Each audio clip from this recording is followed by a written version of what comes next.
ይህ የምፅዓቱ አዋጅ ነጋሪ አገልግሎት ወቅታዊና ዕለታዊ ወጎችን በማቅረብ ትንታኔ የምንሰጥበት የተለያዩ እንግዶችንም በመጋበዝ የምናቀርብበት መድረክ ነው። መረጃዎችን ያጠናከረ ይዞልን የሚመጣው ፓስተር አለማየሁ ነሙ ሲሆን ፕሮግራሙን የመራና መሰናዶውን ኤዲት በማድረግ ወደ እናንተ የሚያቀርበው ይልቃል አስራት ነው። መልካም ጊዜ። ሻሎም ሻሎም፣ ውድ የምፅዓቱ አዋጅ ነጋሪ አድማጮቻችን እንዴት አመሻችሁ? ከቀኑ መረጃችን በመቀጠል የምሽቱን ደግሞ መረጃና መልእክት ወደ እናንተ ለማድረስ ዳግም ብቅ ብለናል። መስመር ላይ ፓስተር አለማየሁ ነሙ ይገኛል። መረጃዎች እንደተለመደው አሰባስቦ ይዞልን መጥቷል። እንዲሁም የማንቂያ ደወል ሊደውልልን ጭምር መስመር ላይ ተገኝቷል። መልካም ጊዜ እንደሚኖረን ተስፋ አደርጋለሁ። ይልቃል አስራት ነኝ ከምፅዓቱ አዋጅ ነጋሪ አገልግሎት። ውድ አድማጮቻችን እንግዲህ በየጊዜው ወደ እናንተ የማንቂያ ደወል እየደወልን እንገኛለን።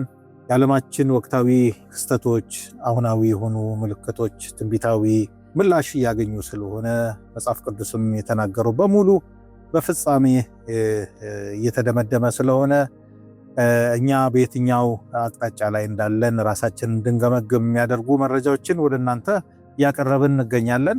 አሁንም በዚህ ምሽት እንዲሁ ከፓስተር አለማየሁ ጋር መረጃዎችን እንጋራለን። መስመር ላይ ተገኝቷል። ለምሽቱ ደግሞ ይዞልን የመጣውን መረጃ ያቀብለናል። በቅድሚያ ሰላምታ ላቅርብና በቀጥታ ወደ መረጃችን እናመራለን። ሰላም ላንተ ይሁን ፓስተር፣ እንዴት አመሸ? እንደምን አመሸ ወንድም ይልቃል?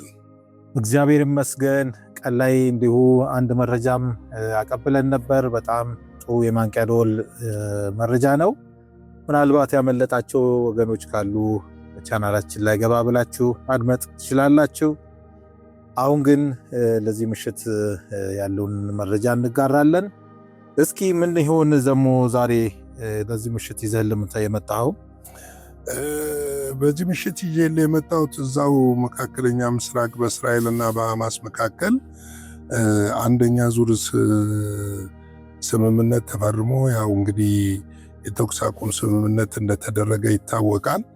ምንም የመካሰስ ሁኔታ ቢኖርም እስራኤል እስካሁን በአየር መደብደቧን አላቆመችም። የተኩስ አቁም ስምምነቱ አልተተገበረም ቢለው ሌሎችም የአረብ ሀገሮችም ቢሆኑ ሌሎችም እየወቀሱ ነው። ራሱ ሐማስን በየጊዜው እየከሰሰ ነው ያለው።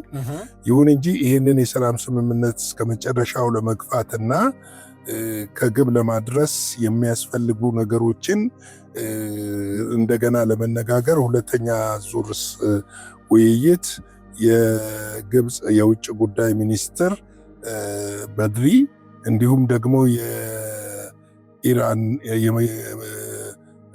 ቱርክ የውጭ ጉዳይ ሚኒስትር እና የኳታር የውጭ ጉዳይ ሚኒስትር ከአሜሪካ ተደራዳሪዎች ዊስኮቭ እና ጄራርድ ኩሽነር ጋር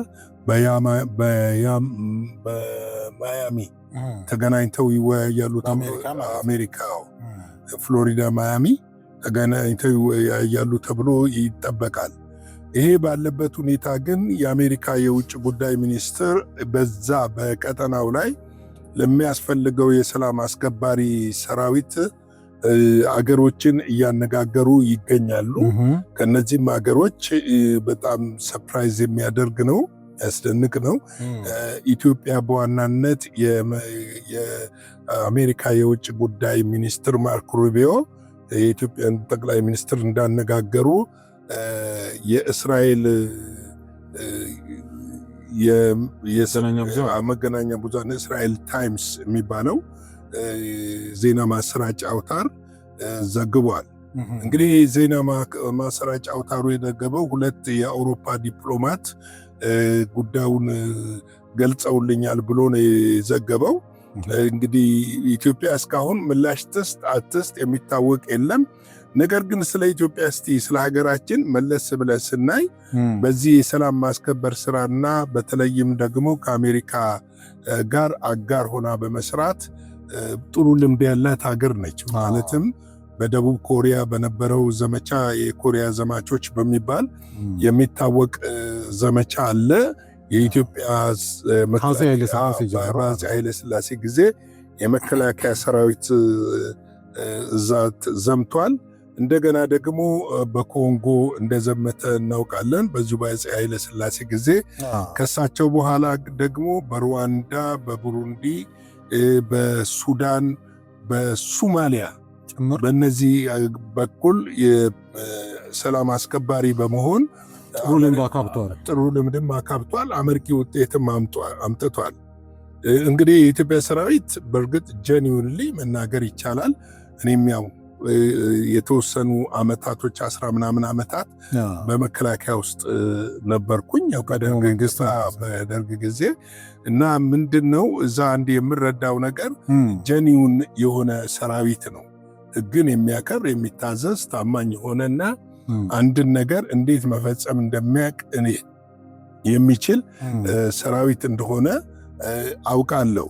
ምናልባትም ከዚህ ልምዱ የተነሳ ይመስለኛል በቁጥር 1 የኢትዮጵያ ጥያቄ የቀረበላት እንግዲህ ይህንን ምላሽ አልሰጠችም። ነገር ግን ከሷ ቀደም ብሎ በዛ ሰራዊታቸውን ለማሰማራት የጠየቁ አገሮች ነበሩ። ለምሳሌ ቱርክን ማንሳት እንችላለን እና እስራኤል ሙሉ ለሙሉ ነው ፊት ለፊት ውድቅ ያደረገችው። አዎ ምክንያቱም ውድቅ ያደረገችበት ትልቁ ምክንያት ቱርክ እንደምታውቀው አንደኛ ለሐማስ ድጋፍ ትሰጣለች፣ የፖለቲካ ድጋፍ ትሰጣለች። በስውርም እንግዲህ ሊኖር ይችላል። እንደገና ደግሞ የሐማስ አመራሮችን ታስጠልላለች። በዛ በኩል ብዙ ጊዜ በሐማስ ጉዳይ እንግዲህ እስካሁን ድረስ በእስራኤልና በቱርክ መካከል የዲፕሎማሲ ግንኙነቱ እንደተቋረጠ ነው ያለው። የንግድ ግንኙነት ሁሉ ነበረ፣ እሱ እንደተቋረጠ ነው ያለው። ይሄ ብቻ እኮ አይደለም እኮ ፓስተር፣ ምናልባት የኋሊት ታሪክን ካነሳን ቱርክ ለረጅም ዓመት ያንን አካባቢ ስትገዛ ነበረ። እንዲሁም እስራኤል በብርቱ የምትፈልገው ልትገነባ የምትፈልገው የቤተ መቅደስ አናት ላይ የተሰራው የአላክሳ መስጊድንም ጭምር በመካከለኛው ዘመን ላይ ገንብታ ያበረከተችም ሀገርም ስለሆነች ምናልባት ቁጭት የወለደ ይሆን ሌላም ሪዝን እንግዲህ ከእስራኤል ጋር በጣም ሰጣ ገባ ውስጥ ናቸው። ቱርክ ምን መሰለህ አሁንም በዛ ቀጠና ላይ ይመለከተኛል የሚል ነገር አላት። እሱ ምንድነው የሙስሊሙን ተወካይም ነኝም ትላለች። እሱ ብቻ አይደለም፣ ዋናው በኦቶማን ቱርክ ዘመን ፍልስጤምን እስራኤል የምንለውን አሁን ያለውን ቀጠና ከእንግሊዝ በፊት በቅኝ ግዛት ታስተዳድር የነበረች አገር ነበረች። እሱን ማለት ያው እና አገር ነበረች። ኦቶማን ቱርክ ነው መስጊዱንም የገነባው። ኦቶማን ቱርክ ተሸንፎ ለቆ በሚወጣበት ሰዓት እንግሊዝ ነች በቅኝ ግዛት የተቆጣጠረችው። እንግዲህ ከእንግሊዝ በኋላ ነው እስራኤልና ፍልስጤም ለሁለት የተከፈለ የሆነው። ነገር ግን እስራኤል እስካሁን ድረስ የፍልስጤምን መንግስትነት አትቀበልም። ምክንያቱም እነ ራማላ፣ ኬብሮን ግዛቶቼ ናቸው ነው የምትለው።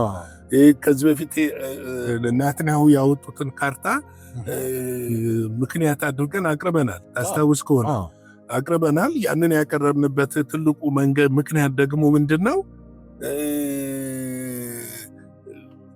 አሁንም ድረስ በዛ ኤሪያ ላለው ኮዝ ችግር መንስኤ መነሻው ኦቶማን ቱርክ እንግሊዞች የራሳቸው አስተዋጽኦ ቢኖራቸውም መነሻው ግን መጽሐፍ ቅዱሳዊው የሆነው ነገር አለመተግበሩ ነው። አሁን እስራኤል በመጽሐፍ ቅዱስ ተነስታ ነው ግዛቴ ከዚህ እስከዚህ ነው የምትለው።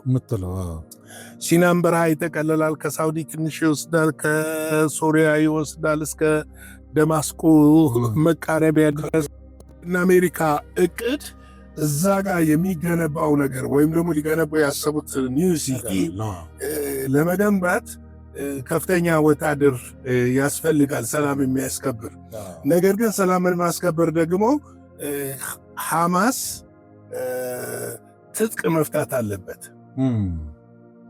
ኩሱን አሁን ይሄ ነገር ተግባራዊ ይሆናል የሚለው የብዙዎች ጥርጣሬ ነው እኮ። ጥርጣሬ የሚሆንበት ትልቁ ምክንያት መሰለህ? ሐማስ በግልጽ እኮ አስታውቋል፣ ትጥቅ አንፈታም ነው።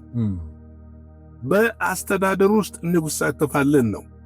አሁን ዶናልድ ትራምፕ ደግሞ የሚያስቡት ከአረብ ሀገር ከተለያየ ሀገሯት የተወጣጡ አይ ቲንክ ፓኪስታንም አለች ቦርድ ከሲቪል ሶሳይቲ እዛ አካባቢ ካሉ ከፍልስጤም ዜጎች ሲቪል ሶሳይቲ እና ሌሎችም ጄራርድ ኩሽነርን የእንግሊዙ ቶኒ ብሌርን ሌሎችንም ያቀፈ አስተዳደር ይመሰረታል ነው። ይሄንን አስተዳደር ደግሞ ሐማስ አልተቀበለም። ሌላው ደግሞ ሐማስ ብቻ አይደለም። አሁን እስላሚክ ጂሃድ የሚባል ድርጅትም እንዳለ ታውቃለህ። ሐማስ እንትን ፍልስጤም ውስጥ አለ እስላሚክ ጂሃድ። ሌሎችም አሉ ደግሞ ሐማስንም የሚቃወም ግሩፕ አለ። አንቲ ሐማስ ነው። እዛ ያሉ ቡድኖች ብዙ ናቸው። የቀድሞ የፔርሎ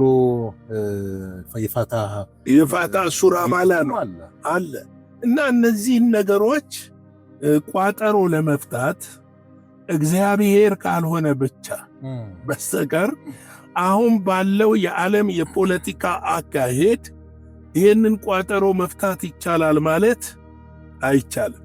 እንግዲህ እነዚህን የመሳሰሉ የቆየ እንትን ነው መፍትሄ የሚኖረው በእግዚአብሔር ብቻ እንደሆነ ልናውቅና ለዚህ ቁልፉ ያለው እግዚአብሔር እጅ እንደሆነ መረዳት ያስፈልገናል። እንግዲህ ኢትዮጵያ፣ ፓኪስታንና ሌሎችም ሀገሮች ተመርጠዋል። ለምን አሁን ብዙ በፊት ይጣሩ የነበሩት ግብፅ፣ ኳታር ምናምን ነበሩ። የነሱ ጉዳይ በውጭ ጉዳይ ሚኒስትሩ ሲነሱ አልተሰማም። ምናልባትም ከአረብ ሀገር ፊታቸውን ያነሱ ይመስላል ዶናልድ ትራምፕ። እነዚህን ሀገሮች በምክንያት ነው የመረጧቸውና እነዚህ ሀገሮች እውነት ሰላሙን ሊያስከብሩ ይችላሉ ለጊዜው። ነገር ግን አሁንም የሐማስ ትጥቅ አለመፍታት በሰላም ማስከበሩ ላይ ጥያቄ ምልክት ያስነሳል።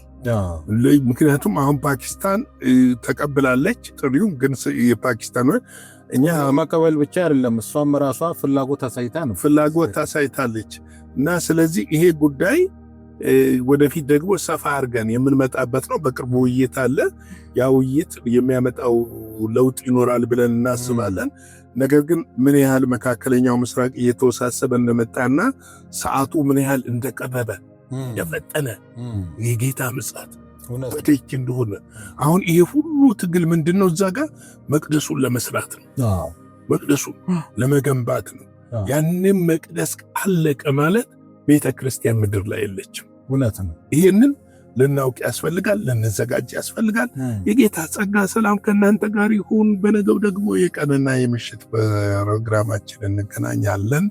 ጌታ ጸጋ፣ ምሕረት፣ ቸርነት ይብዛላችሁ። እንወዳችኋለን። ላይክ፣ ሰብስክራይብ፣ ሼር ማድረግ አትርሱ። አገልግሎታችንን እግዚአብሔር ባስቻላችሁ በረዳችሁ መንገድ እንድትደግፉ በጌታ ፍቅር እጠይቃችኋለሁ። መልካም ምሽት።